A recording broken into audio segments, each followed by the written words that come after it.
बाबा जी और हजूर जी की प्यारी सात संगत जी, आप सभी को प्यार भरी राधा स्वामी जी। संगत जी, आज बाबा जी ने हमें मालिक की खोज करने का एक रास्ता दिखाया है।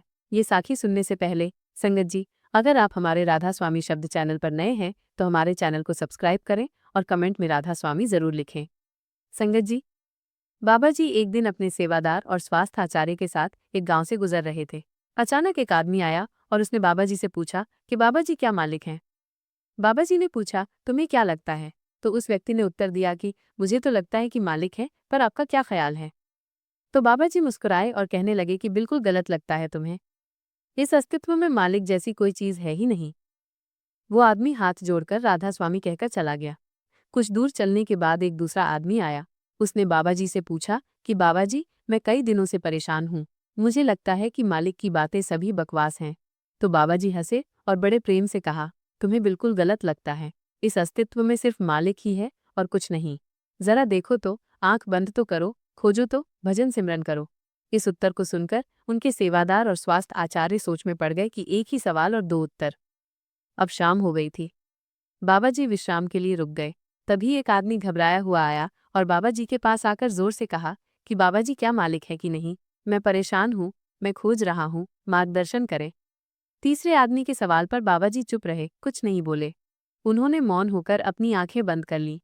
अब सेवादार और स्वास्थ्य आचार्य का ठिकाना न रहा। वो सोचने लगे कि एक जैसे तीन सवाल और अलग अलग जवाब। उन दोनों को बाबा जी की ये चुप्पी हैरान कर रही थी। आदमी के जाते ही सेवादार ने बाबाजी से पूछा कि बाबाजी, सुबह जब उस पहले व्यक्ति ने पूछा था तो आपने कहा कि नहीं, दोपहर में जब दूसरे आदमी ने कहा तो आपने कहा कि हाँ, और शाम को आप मौन रहे।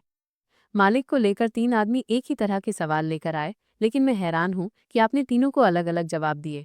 मुझे कुछ समझ में नहीं आ रहा है।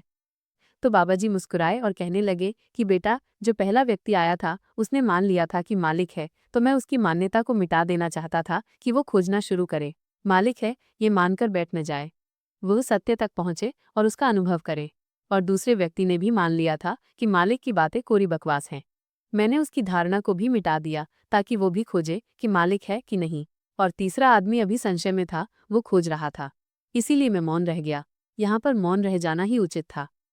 संगत जी, बाबा जी के बारे में ये प्रचलित था कि वो किसी भी प्रश्न का जवाब सीधे सीधे नहीं देते थे। उनके जवाब रहस्य से भरे होते थे। तो थोड़ी देर सुनने के बाद उनके सेवादार और स्वास्थ्य आचार्य ने कहा कि मुझे मालिक के बारे में आपसे सुनना है। कृपया कर आप मुझे बताएं कि मालिक है कि नहीं। आप मालिक को मानते हैं कि नहीं? और इसके साथ ही मैं आपसे अनुरोध करता हूँ कि आप मेरे इस प्रश्न का सीधा सीधा उत्तर दें। तो बाबा जी मुस्कुराए और कहा कि ठीक है, मैं उत्तर देता हूँ, पर उससे पहले मैं तुमसे कुछ पूछना चाहता हूँ। पहले इन प्रश्नों का जवाब तो मुझे दो। सेवादार ने कहा कि बिल्कुल बाबा जी, आप पूछिए। तब बाबा जी ने पूछा कि तुम सूर्य को मानते हो? तब सेवादार ने बाबा जी की तरफ आश्चर्य से देखा और कहा कि बाबा जी, ये किस प्रकार का प्रश्न है? ये तो कोई बालक भी बता देगा। सूर्य तो साक्षात प्रकट होता है, सबको प्रकाश और ऊर्जा देता है। हम सभी का जीवन उसी पर आधारित होता है। वो तो साक्षात है। तो बाबा जी ने कहा, जिस प्रकार सूर्य साक्षात है तो उसे मानने का कोई प्रश्न ही नहीं उठता। फिर मालिक है कि नहीं, ये प्रश्न क्यों उठा? इसका तो यही अर्थ है कि तुम्हारे मन में मालिक को लेकर संदेह है, क्योंकि मालिक सूर्य की भांति प्रत्यक्ष नहीं है और तुम भी मालिक को बुद्धि से ढूंढने निकले हो। बुद्धि केवल उन्हीं बातों को मान पाती है जो उसे प्रत्यक्ष रूप से दिखाई पड़ता है, और मालिक कभी भी प्रत्यक्ष रूप से तुमको दिखाई नहीं पड़ेगा, और अगर दिख भी गया तो वह मालिक नहीं होगा। मालिक को मानते हैं कि नहीं मानते, असल में ये प्रश्न ही गलत है, और गलत प्रश्न का सही उत्तर भला कैसे दिया जा सकता है? और यदि किसी प्रकार दिया भी जा सकता है तो वो उत्तर भी इस प्रश्न की भांति गलत ही होगा। सेवादार दुविधा में पड़ गया। उसने कहा, बाबा जी, मुझे कुछ समझ नहीं आ रहा। तब बाबा जी ने कहा कि मालिक को माना नहीं जा सकता, बल्कि मालिक को जाना जा सकता है। अगर तुम्हारा प्रश्न ये होता कि मैं मालिक को जानना चाहता हूँ, तब मैं तुम्हारी मदद कर सकता था। इस संसार में कुछ भी मानने वाले लोग जानने से चूक जाते हैं, उनका विकास रुक जाता है। जिनका स्वयं का कोई बोध नहीं होता, वो सत्य क्या है कभी नहीं जान पाते। जान केवल वही पाता है जो निरंतर खोज रहा है। जानने की यात्रा थोड़ी मुश्किल है, लेकिन मानना बहुत आसान है। मानने में न कोई खर्च है, न कोई परिश्रम। किसी ने कह दिया, किसी ने आपको समझा दिया, बुद्धि संतुष्ट हो गई और आपने मान लिया। लेकिन मानकर रुक जाने वाले लोग इस संसार के सबसे अभागे प्राणी हैं। बोध के बिना ज्ञान व्यर्थ होता है। तो अगले दिन सुबह वही जिज्ञासु, जिसके प्रश्न पर बाबाजी शांत मौन हो गए थे, फिर से आए और उसने बाबाजी से प्रश्न किया कि हे बाबाजी, आप शाम को मौन हो गए थे। मेरे जीवन का एक ही लक्ष्य रहा है कि मालिक को खोज लूं। वह कहाँ है, कैसा है? उनसे ब्रह्म ज्ञान की प्राप्ति कर लूं, और मैंने सुना है कि आपको ब्रह्म ज्ञान उपलब्ध हुआ है, तो आप अवश्य ही मालिक से मिले होंगे, तो क्या आप मालिक की खोज में मेरी सहायता नहीं करेंगे? तो बाबा जी ने कहा, जिसे तुम खोज रहे हो उसे तुमने कहाँ कहाँ खोजा? तो वो जिज्ञासु बोला, बाबा जी मैंने सभी तीर्थ, सभी मंदिर और पूरी दुनिया का भ्रमण किया, यज्ञ हवन, बड़े बड़े अनुष्ठान सब पूरे किए। मैंने वो सभी कार्य किए जो मुझे मालिक प्राप्ति के लिए कहे गए थे, लेकिन फिर भी मुझे आज तक मालिक नहीं मिले। तब मुझे किसी ने बताया कि आपको परम ज्ञान उपलब्ध हुआ है, इसका मतलब आपने मालिक को जरूर देखा होगा, तो क्या आप मेरी सहायता करेंगे? बाबा जी ने कहा, मेरा एक अनमोल मोती खो गया है, मैं उसी को खोज रहा हूँ, क्या तुम मेरी सहायता कर सकते हो? वो जिज्ञासु बोला, हाँ मैं बिल्कुल कर सकता हूँ, मैं अभी आपका मोती खोज कर दे देता हूँ। वो मोती ढूंढने लगा। धीरे धीरे समय बीतता जा रहा था। काफी समय ढूंढने के बाद भी मोती नहीं मिला, तो वो बाबा जी के पास गया और बोला, मैंने बहुत ढूंढा, लेकिन वो मोती मुझे नहीं मिला। ये सुनकर बाबा जी ने कहा कि वो मोती अगर तुम मुझे ढूंढ कर दे दोगे, तभी मैं तुम्हारी कोई मदद कर पाऊंगा। क्या तुम्हें तुम्हारे सवालों का जवाब नहीं चाहिए? तो वो जिज्ञासु फिर से मोती ढूंढने लगा, लेकिन काफी समय बीत जाने के बाद वो बाबा जी के पास आकर बोला कि आप ठीक से याद करके बताइए कि मोती कहाँ खोया था। तो बाबा जी ने मुस्कुराते हुए कहा, बेटा वो मोती तो मेरी कुटिया में खोया था। तो वो आदमी बहुत झुंझला गया और कहने लगा कि आप मुझे मूर्ख बना रहे हैं, आप केवल ज्ञानी होने का ढोंग करते हैं। आपको इतना नहीं पता कि जो चीज़ कुटिया में खोई है वो बाहर कैसे मिल सकती है, वो कुटिया में ही मिलेगी, आपको उसे वहीं खोजना चाहिए था। तो बाबा जी मुस्कुराते हुए बोले, बेटा मैं भी तो तुम्हें यही समझाना चाहता हूँ, जो चीज़ तुम्हारे भीतर खो गई है वो चीज़ तुम्हें बाहर कैसे मिलेगी? तुम कई वर्षों तक बाहर खोजबीन करते रहे, लेकिन एक पल के लिए भी तुमने अपने भीतर खोजा? अपने अंदर खोजो, तब तुम्हें ज्ञान मिलेगा। ये सुनकर जिज्ञासु बोला, हे बाबा जी, आपकी बात तो मैं समझ गया, लेकिन अभी भी मैं ये नहीं समझ पा रहा हूँ कि मैं अपने अंदर क्या खोजूं। बाबा जी बोले, तुम अपने मालिक को खोजना चाहते हो ना, पर क्या तुमने कभी अपने आप को खोजा है?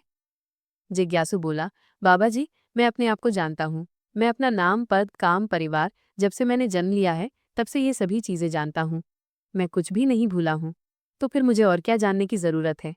मैं क्या जानूं? तब बाबा जी ने कहा, अभी बताओ, इस समय तुम्हारे सबसे नजदीक कौन है? जिज्ञासु बोला, इस समय तो आप ही मेरे नजदीक हैं। बाबा जी ने कहा, उससे भी ज्यादा नजदीक कौन है? उसने कहा, आपसे ज्यादा नजदीक तो हवा है। बाबा जी ने कहा, हवा से ज्यादा नजदीक क्या है? जिज्ञासु सोचकर बोला, हवा से ज्यादा नजदीक तो मेरे वस्त्र हैं। तब बाबा जी ने कहा, और इन वस्त्रों से ज्यादा नजदीक क्या है? तब जिज्ञासु बोला, इससे ज्यादा नजदीक तो कुछ भी नहीं है। तब बाबा जी ने कहा, अपनी आंखें बंद करो, बिल्कुल शांत होकर अपने भीतर खोजो, तुम्हारे भीतर क्या है? विचारों को हटा दो और ध्यान दो, तुम्हारे नजदीक क्या है?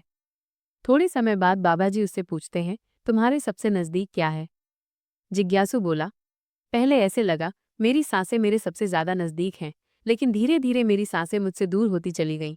फिर मुझे लगा कि मेरी दिल की धड़कन मेरे सबसे ज्यादा नजदीक है, और वो भी धीरे धीरे मुझसे दूर हो गई। मैं खुद से ही दूर हो गया, मुझे अलग अनुभव हुआ, मैं कहीं नहीं हूँ फिर भी हूँ। बाबा जी, मैं इस चीज को अभी भी नहीं समझ पा रहा हूँ, ये क्या है? बाबा जी मुस्कुराए और कहने लगे कि अब तुम सही खोज कर रहे हो, शीघ्र ही तुम्हें तुम्हारा मोती मिल जाएगा। वो जो तुम्हें समझ नहीं आ रही थी वो समझ आ जाएगी। ये सुनकर जिज्ञासु ने बाबा जी से अपनी अभद्रता के लिए माफी मांगी और उनका आभार व्यक्त किया कि आपने मुझे ज्ञान का रास्ता दिखाया। तुम मालिक को मानो नहीं, जानो। जब तुम मालिक को जान जाओगे, उसका स्वाद चख लोगे, तब तुम भी उस बात को किसी को बता नहीं पाओगे, उस मालिक की सीधी व्याख्या नहीं कर पाओगे, लेकिन दूसरों को मालिक का स्वाद चखा में मदद कर सकोगे। बाबा जी आत्मतत्व संबंधित प्रश्न जैसे मालिक व आत्मा इनसे संबंधित प्रश्नों से बचा करते थे, उनका उत्तर नहीं देते थे, और अगर कहीं व्यवस्था पड़ी, उसका उत्तर देना पड़ा, तो वो उदाहरण के माध्यम से समझाने का प्रयास करते हैं। जिन्होंने भी मालिक का वर्णन किया, उनके अनुयायियों ने अलग अलग समुदाय बना लिए और अपने मालिक को सही और दूसरे के मालिक को गलत मानने लगे। बाबा जी इस बात को जानते हैं, इसलिए कई बार उन्होंने मालिक को नकारा था। उन्होंने मालिक को इनकार इसीलिए किया ताकि आपकी प्यास और गहरी हो सके और आप स्वयं उसे जानें। उन्होंने हमेशा कहा है कि मेरे या किसी के कहने को मानो नहीं, स्वयं अनुभव करो। दूसरों के कहने या सुनने से धारणा उत्पन्न होती है, और धारणा खोज में सबसे बड़ी बाधा होती है। बचपन से ही सभी को सिखाया जाता है कि यही हमारे इष्ट हैं, यही हमारे भगवान हैं, और इसीलिए वो बच्चा जो कि खोजी हो सकता था, जो जिज्ञासु हो सकता था, उसकी जिज्ञासा वहीं पर समाप्त हो जाती है और वह बच्चा जीवन पर्यंत उन कर्म कांडों में लगा रहता है जो कि दूसरों ने उसे बताए थे। वो खुद का मार्ग कभी तलाश ही नहीं पाता और यही धारणा पीढ़ी दर पीढ़ी हर धर्म में चली आ रही है और इसीलिए मालिक को तलाशने वाले लोग बहुत कम बचे हैं। बाबा जी हमेशा कहते हैं कि मानना तो बहुत आसान है, किसी ने कहा और आपने मान लिया, इससे आपकी खोज हमेशा के लिए समाप्त हो गई। अगर आपको सच में खोजना है तो उसके लिए आपके मन में संशय होना चाहिए और मालिक का नाम लेना चाहिए, भजन सिमरन करना चाहिए। संगत जी, संशय होगा तभी सवाल उठेंगे और सवाल उठेंगे तभी आप किसी को जान पाओगे। वह तो सारी धारणाओं से परे है, क्योंकि धारणा बुद्धि का ही अस्तित्व होता है और बुद्धि से उसे कभी जाना ही नहीं जा सकता। अगर उसे जानना है तो बुद्धि के पार जाना होगा और बुद्धि के पार जाने के लिए आपको अपनी धारणा यहीं पर मिटा देनी होगी। हम अपनी पहचान अपने धर्म, अपने नाम, अपने कुल या अपने परिवार से करते हैं, लेकिन ये सारी पहचान ऊपरी होती है, बाहरी होती है, दुनिया के लिए होती है। लेकिन भीतर से जब हम खुद को झांकते हैं, खुद को पहचानने का प्रयास करते हैं, तो हम ये पाते हैं कि हम खुद से ही अनजान हैं। हम खुद को पहचानते ही नहीं हैं। मैं कौन हूँ? यही सवाल अपने आप से बार बार पूछने पर आप अपने भीतर उतरते हैं। रमन महर्षि, जो कि एक बहुत बड़े दार्शनिक हुए हैं, बहुत बड़े संत हुए हैं, वो यही ध्यान अपने से करवाते थे। अपने आप से सवाल करो, अपने मन में ये सवाल उठाओ कि मैं कौन हूँ? मैं कौन हूँ? और बार बार जब हम ये सवाल अपने आप से पूछते हैं तो हम अपने भीतर उतरते चले जाते हैं, जहाँ पर हमें अपने वास्तविक स्वरूप के दर्शन होते हैं और वहीं पर हमें परमात्मा या फिर मालिक के दर्शन प्राप्त होते हैं। मालिक वहीं पर बसता है। आशा है कि ये बाबा जी के सवाल जवाब आपको पसंद आए होंगे और आप सभी से विनती है कि हमारे राधा स्वामी शब्द चैनल को सब्सक्राइब करें और कमेंट में राधा स्वामी ज़रूर लिखें और साथ ही संगत जी ये भी बताएं कि ये साखी आपको कैसी लगी है और आप इस साखी से क्या सीख पाए हैं। राधा स्वामी जी।